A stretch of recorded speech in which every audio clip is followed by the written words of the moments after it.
Almost every negative emotion that we feel, anxiety, sadness, envy, is a sign that we are being captive by an unfulfilled desire, according to Buddhism.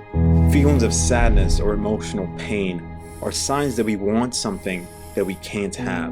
Subconsciously, we believe that obtaining the object of our desire will bring us happiness. This is an erroneous assumption. Satisfaction never lasts, as we eventually get used to what we previously desired. Buddhism seeks to answer three fundamental questions about human well-being. Three questions that we can all learn from. Firstly, what is the cause of human suffering? Secondly, how can we overcome this suffering? And finally, what is the true nature of reality, and how can seeing reality for what it really is help us live better lives? Why do we feel suffering and emotional pain?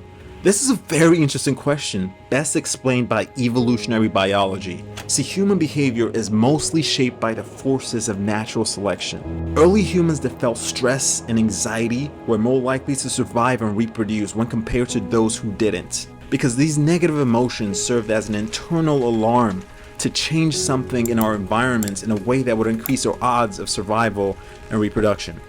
Buddhists, on the other hand, states that the root of suffering lies in our attachments to certain outcomes, and that liberation from suffering can be achieved when we learn to see things clearly.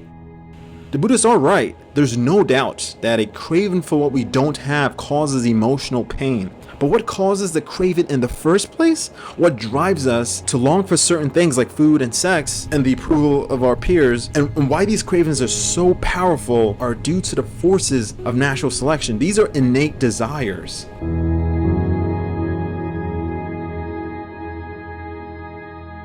Okay, great. So we know why we suffer, but what do we do about it? And how can we reduce our dissatisfaction and achieve inner peace? The reality is there's no single answer, but the Buddhists have a very interesting proposition to this problem. According to Buddhism, most negative emotions that we feel, like anxiety about the future or sadness about the past, are illusions of the mind. And it's possible to cut through these illusions and shed these negative emotions if we learn to see clearly.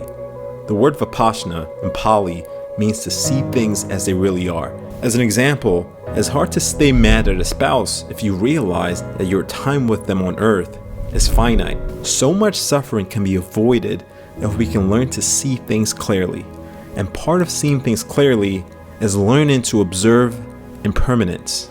Once we deeply understand that mental states don't last and that every negative and positive emotion will eventually fade, like waves over a rock, we can learn to be more easygoing and take life as it comes, instead of being salty about trivial matters.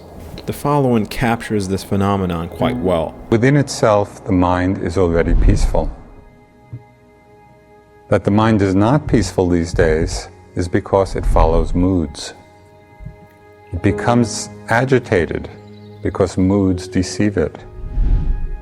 Sense impressions come and trick the mind into unhappiness, suffering, gladness, and sorrow.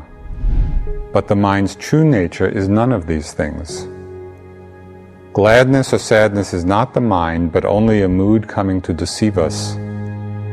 The untrained mind gets lost and follows them. It forgets itself, and then we think that it is we who are upset or at ease or whatever. But really this mind of ours is already unmoving and peaceful. So we must train the mind to know these sense impressions and not get lost in them. Just this is the aim of all this difficult practice we put ourselves through. From my experience, it seems that the ability to easily let things go comes naturally to some, while others can remain obsessed with negative thoughts for years. And I definitely fall into the latter group, unfortunately. But the good news is that this is a skill that can be developed. Most people just don't actively work on it. To cultivate impermanence, we can follow a 3-step process. The first step is to notice when desire has a grip on us. See, our minds and our bodies are constantly experiencing a flow of sensations, emotions, thoughts, and urges. Mindful labeling is the act of naming and observing what we are feeling, what we are experiencing. This is fairly easy to detect because it occurs every time we feel a negative emotion, but recognizing it does require a degree of mindfulness and frequent checking in with ourselves. After recognizing when desire has a grip on us, the second step to overcoming desire is to engage the mind and realize that you're in a bit of a mental delusion and that you're not thinking clearly. We want to think of the mind as an overdramatic toddler who swings between laughter and tears at moment's notice. Once you have recognized and reflected on the cause of your suffering, it's time to refocus the mind and channel your energy into something positive and productive. While these tactics are genuinely helpful, if you're going through it and feeling very strong negative emotions, they may not work in a moment. So trauma then it comes from the Greek word for wounding. Trauma is a wound. It's a psychic wound that leaves a scar, it leaves an imprint in your nervous system, in your body, in your psyche. And if you look at the nature of a wound, on the one hand, if it's raw and open, it really hurts. So when somebody touches that wound that you sustained a long time ago, but it hasn't healed yet, you'll react like you're just being tormented all over again. So the trauma wasn't, for example, the sexual abuse. Trauma was the wound that the person sustained as a result of having been abused. That's the good news, Jay, because if trauma is the wound that we sustained, it can be healed at any time. Nuanced mental techniques like recognition and reflection may be too weak, and you may need a stronger force to rescue your mind from the grips of negative thoughts. Physical activity, a walk in the outdoors, listening to music or audiobooks, or talking to a friend are some of the best ways to win back your consciousness. How do we deal with negative emotions? That's the central question behind this video, behind this channel. In fact, negative emotions like loneliness, sadness, and anxiety are very common, even though people don't openly talk about it. I feel loneliness in my chest. Just a heavy weight on your back. My career has isolated me. I don't have a partner, I don't have kids. right after I got married, and people just fell away. As a single parent, When I retired. My greatest fear is dying alone. It's a doozy loneliness. It's a bad one. Finding inner peace can be extremely difficult. One thing that does help is connection. You have no idea how that unexpected phone call can change their day. It's the children saying, "Dad, I love you," and "How are you?" And it's also a good friend saying, "Bob, I don't like the sound of your voice. I'm coming over. We're going to talk." If I can get myself to pick up the phone and call somebody, somebody else will say, you know, I'm feeling exactly the same way. And with this channel, I would like to facilitate this connection.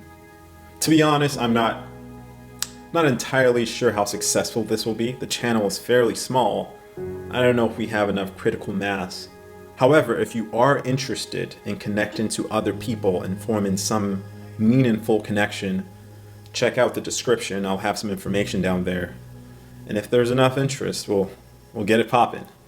So thanks for watching. Oh, if you're interested, if you liked this video, this is actually part 5 of a series of videos on how to stop overthinking. So please check those out if you haven't. Thanks for watching. Have a good one.